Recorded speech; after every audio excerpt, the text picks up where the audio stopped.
Okay, 303 Adams been hit, officer down. Suspect's armed with 20 shells. You're a loser. That has got to be the most disgusting thing I've ever seen in my life. Basically at trial, the way I was portrayed, mostly everything was lies. I agree with the family. I hope you die in prison as well. Randall Moore. Randall Moore's actions in 2009 became an infamous example of a violent crime fueled by obsession, power, and a complete disregard for human life. Moore was deeply fixated on his estranged wife, Theron Lynch, despite the fact that she had taken legal steps to protect herself from his abusive behavior. She had filed a protective order against him, attempting to create a safe distance between them. I didn't want to do any of this. Okay. But I'm telling you, all I wanted was my son. I just wanted to see my 7-month-old baby. That's all I cared about. Despite this, Moore continued his harassment, and on the night of November 11, 2009, his obsessive behavior culminated in a horrific crime. Moore kidnapped his wife, sexually assaulted her, and then murdered her in cold blood. His brutal actions did not stop there, as he later attempted to escape the scene, evading law enforcement for a short time before being apprehended. Okay, 303 Adams been hit, officer down. Suspect's armed with 20 shells. Advises nobody come to the door, as he will shoot again. During his trial, Moore's behavior was disturbing and troubling for those involved in the case. Throughout the proceedings, he exhibited a chilling lack of remorse for his actions. Instead of showing any sign of regret for the pain and suffering he had caused Theron's family, Moore engaged in cruel and insulting behavior. He insulted his victims' family members during the trial, mocking Theron's photographs and ridiculing her memory in a way that left everyone in the courtroom horrified. She hated you. You're a loser. That has got to be the most disgusting thing I've ever seen in my life. I'm not saying what I did was any better, but I thought the reason my wife was and nagging all the time was because she was just that way. I had several no contact orders on me, and you know what the funny thing is? The day after a no contact order was put on me, that girl was laying in my bed with me, so she wasn't too worried about anything. It was just something to get a piece of paper to keep me away, but then they always came back. His comments were not just callous. They were part of an ongoing attempt to degrade the woman he had brutally murdered. When given an opportunity to speak in his defense, Moore remained indifferent, offering no heartfelt apology or explanation for his actions. His words were instead filled with blame, and he showed no empathy for the devastation he had caused. Moore's actions and his behavior during the trial sent a clear message. He was a man completely detached from any sense of remorse or humanity. Even after being sentenced to life in prison without the possibility of parole, Moore continued to act without regret.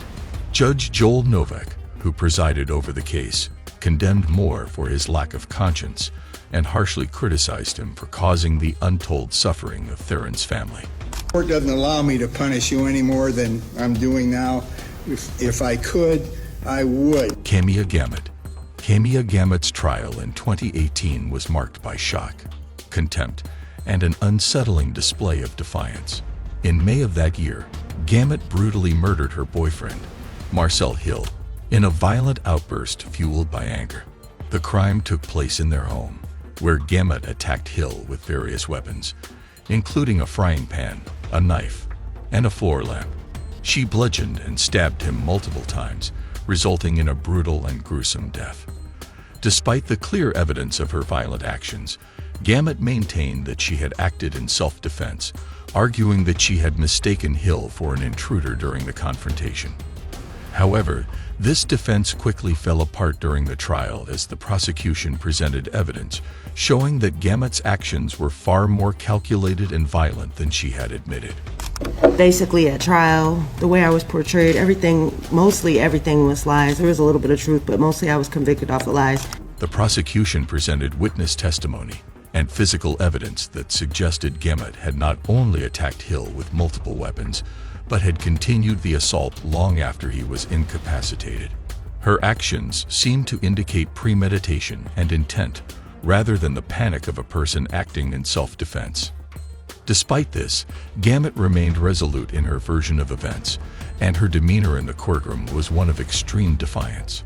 She rolled her eyes, smirked, and even laughed at inappropriate moments, displaying no remorse or emotional connection to the violence she had inflicted.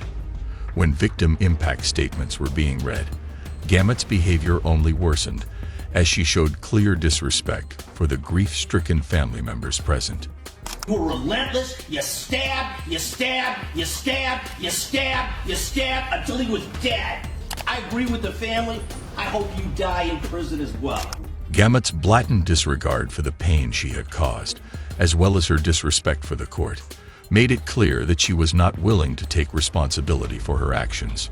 Her behavior escalated to the point where Judge John McBain had to threaten her with duct tape to maintain order in the courtroom. Even as the trial concluded and the jury convicted her of murder, Gamut's lack of remorse continued to be evident. She even went as far as to file an appeal after her conviction, arguing that the trial had been unfair. Keith Allen Ferguson. The crime committed by Keith Allen Ferguson in 2014 left a trail of devastation and broken lives in its wake. Ferguson's violent actions, which resulted in the deaths of 2 people, his estranged wife, Tiffany Ferguson, and her father, James Weber, were a shocking example of how domestic disputes can escalate into tragic and irreversible violence. On the morning of the murders, Ferguson was involved in an argument with Tiffany over their divorce. In a fit of rage, he shot and killed Tiffany in front of their children before taking them to her father's home, where he murdered James Weber. Ferguson's complete disregard for the lives of his children, who witnessed the murder of their mother, exemplified the depth of his violent tendencies. All right, Mr. Ferguson, can I get you to stand up there at the podium, please? All right, I need to have you raise your right hand for me. Okay, all right. Pull me back from my Okay, stop. After committing these heinous crimes, Ferguson went into hiding, and it took several days before he was apprehended by law enforcement. The authorities managed to track him down, and he was arrested after a brief standoff. During his arrest, Ferguson showed little regard for the gravity of his actions. He was confrontational with police officers and displayed an air of indifference that was disturbing to those around him. I'm not getting into any detail of what happened. If you want to be guilty, you have to say what you did. I'm not saying all right? Because of respect and safety of my children, I'm not saying nothing, because they're going to see this. They don't need to hear that. Understand what I'm saying? You know, let's just make this painless and not. Give me my 100 years or whatever, and give me the out of here. That's what I'm trying to do. Okay, well, do it! His trial was no different. Throughout the legal proceedings, Ferguson maintained an attitude of defiance and indifference to the suffering he had caused. Even as his victims' families provided emotional victim impact statements, Ferguson refused to show any sign of remorse. He admitted to the murders but offered no explanation or remorse for the pain he had inflicted on his children or his victims' families. At his sentencing, Judge George M.Z. addressed Ferguson with stern words, emphasizing the magnitude of his crimes and the profound effect they had on those who loved Tiffany and James. Gregory Wright.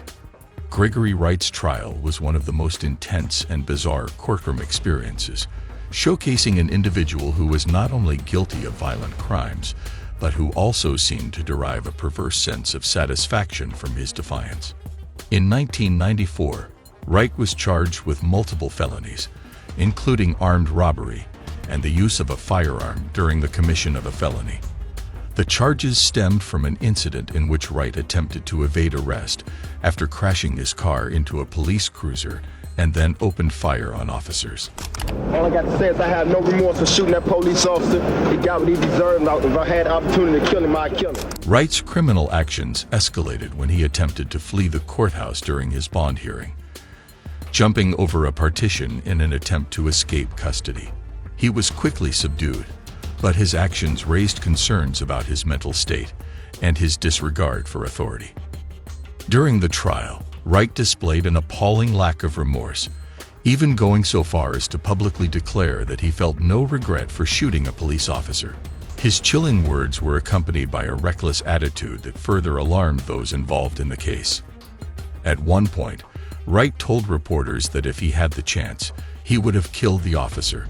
His brazen behavior continued throughout the trial, and he disrupted court proceedings multiple times, refusing to adhere to basic courtroom decorum. Thomas Nuff. Thomas Nuff's case was another tragic example of senseless violence and a complete lack of remorse. Nuff, a man with a criminal history, had been recently released from prison when he reconnected with Regina Capobiano through pen pal correspondence. Nuff moved in with Capobiano and her friend, John Mann, and tensions quickly grew between Nuff and Mann over their living arrangements. What followed was an unprovoked act of brutal violence. Nuff attacked both Mann and Capobiano, stabbing them multiple times before attempting to cover their bodies with blankets and trash bags. His violent actions left the victims dead, and their bodies were discovered only weeks later. Throughout his trial, Nuff exhibited no emotional connection to the murders he had committed. Instead of showing any remorse, he maintained his innocence and refused to accept responsibility for his actions. His behavior during sentencing was chilling, as he appeared indifferent to the grief and pain his actions had caused.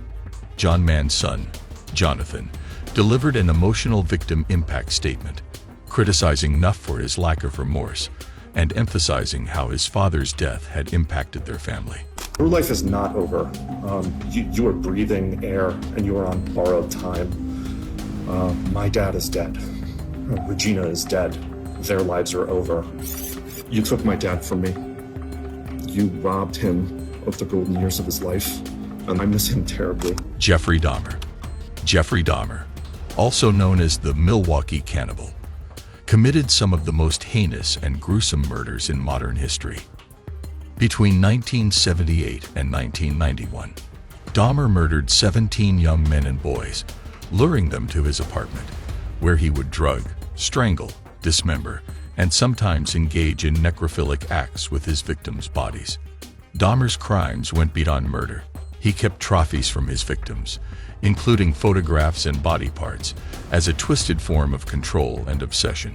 Saving the skeletons, preserving other parts. One thing led to another. It took more and more deviant type behaviors to satisfy my urges. And so it just spiraled out of control. Why the cannibalism? That was another step. It made me feel like they were a permanent part of me. Besides the just mere curiosity of what it would be like, it made them feel that they were a part of me, and it gave me a sexual satisfaction to do. His behavior was not just that of a serial killer, but someone who engaged in a pattern of desensitization and dehumanization. Dahmer's killing spree ended in 1991 when Tracy Edwards, one of his intended victims, managed to escape and alert the police. Upon investigating Dahmer's apartment, officers discovered not only the remains of his victims, but also disturbing photographs of his acts of dismemberment. Dahmer was arrested and later confessed to the murders, offering graphic and chilling details of his actions. His trial became a spectacle of sorts, as Dahmer's lack of remorse and his detached demeanor shocked the public. He admitted to his crimes without any emotional display, which only deepened the horror surrounding his case. He was eventually convicted and sentenced to life in prison. Jeremy Christian. Jeremy Christian's actions on May 26, 2017, shook the Portland, Oregon community. The 35-year-old boarded a Max light rail train and began shouting racist and anti-Muslim slurs at two black teenagers. His aggressive behavior created fear among passengers, prompting several individuals to intervene and shield the teenagers. Among them were Ricky John Best, a 53-year-old Army veteran, Taliesin Namkai Mish, a 23-year-old recent college graduate, and Micah Fletcher, a 21-year-old student. Christian's hostility escalated into violence when he pulled out a knife and attacked them. Best and Namkai Mish tragically lost their lives, while Fletcher sustained severe injuries but survived. Following the attack, Christian fled the train but was apprehended shortly after. Witnesses described him as boastful and unrepentant even at the time of his arrest. His behavior in court further cemented his lack of remorse. He openly admitted to the killings and, during victim impact statements, shockingly threatened the grieving family members, declaring he should have killed them too. His blatant disregard for human life and respect deeply disturbed the court. The trial also revealed Christian's troubling history. His complete lack of remorse and hostility throughout the proceedings made his trial a chilling reminder of the devastating impact of hate-fueled violence on victims, families, and communities.